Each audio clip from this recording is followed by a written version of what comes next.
Hey guys, my name's Adam if this is your first time here, and today we're going to be doing another movie discussion for Movie Club Strikes Back, so go check out that channel if you haven't already. This week's pick is Nina, so go check out her channel too. And she chose Bottleshock, which I keep wanting to call Bottle Rocket, but no, it's Bottleshock, which goes to show you just how much I had heard of this movie, which makes it a good pick because it is not a well-known movie, despite the fact that it has a very star-studded cast, which includes Alan Rickman, which means, you know, that it's going to have at least one good performance because it's Alan Rickman. Dennis Farina, who I recognize, but I'm sure that I'm butchering his name. And Bill Pullman, who played Lone Star from Spaceballs, and he was also in Independence Day and a bunch of other stuff. And I'm sure there's a lot of other people that you'll recognize.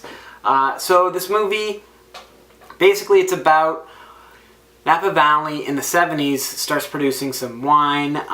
They get a little bit of buzz that maybe their wine could rival the French's. And so Alan Rickman, in order to raise his own social standing and create some buzz for his store, decides to have a contest where the Napa Valley wine will challenge the French in a blind taste test.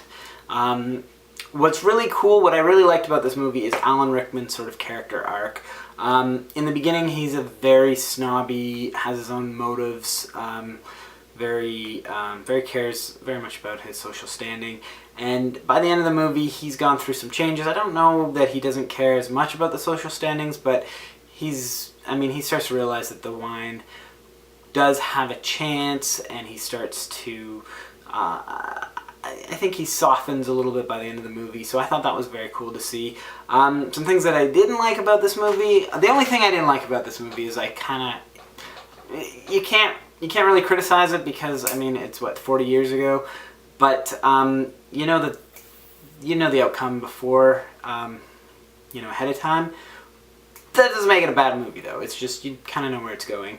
One of the things that I thought was unfairly criticized about this movie that I saw is a lot of people said that it wasn't historically accurate because it is based on a true story. I think that's kind of silly. It's not a documentary. It's it's a movie, and movies that are based on true stories will take a little bit of reality and spin it in a way to make it entertaining. It's not an educational film. It's a movie. It's an entertainment piece of entertainment. Some of the cool things that I picked up on as far as themes is obviously the underdog story. Don't judge a book by its cover. I thought that was particularly pounded into the ground with the son, the main character, the son, who everyone sort of thinks is this hippie, despite the fact that he works pretty goddamn hard and cares pretty passionately about this vineyard, and goes the extra mile, and in the end is the one that ends up representing the vineyard. Spoiler alert, sorry. Underdog. The underdog and that hard work pays off because everyone really is passionate about their work and works very hard and works very much together. So yeah, overall, I'd say this was a really good movie. If you haven't seen it, definitely check it out. I enjoyed it, actually.